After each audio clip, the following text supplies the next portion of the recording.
இல்லை நல்லா இருக்கீங்க கத்தருக்குள்ளே போதும் சந்தோஷமா இருங்க. ஏசப்பா அதை போதும் விரும்புகிறாங்க. என்னை கூட ஏசப்பா சொல்கிற ஒரு வார்த்தைன்னா கேளுங்கள் கொடுக்கப்படும். ஆமே.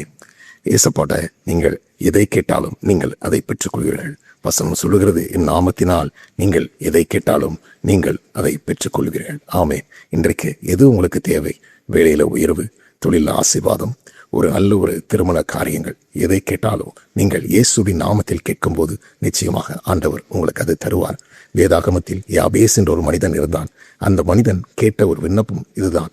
அவன் பண்ணின ஜெபம் என்னவென்றால், ஆண்டவரே, என்னை ஆசீர்வதித்து என் எல்லையை பெரிதாக்கி தீங்கு துக்கப்படுத்தாதபடி உமது கரம் எப்பொழுதும் என்னோடு கூட இருக்க வேண்டும் என்று சொல்லி அவன் ஜெபித்தான். ஆண்டவர்கிட்ட கேட்டான். ஆண்டவர் அவனுடைய ஜெபத்தை கேட்டாராம்.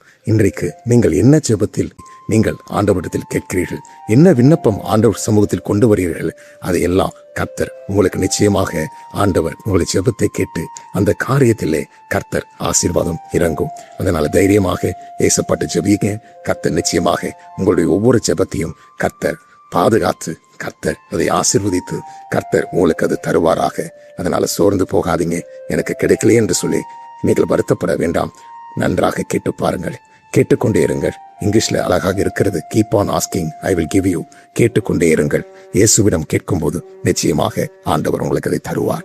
கர்த்தர் உங்களை ஆசீர்வதிப்பார். God bless you.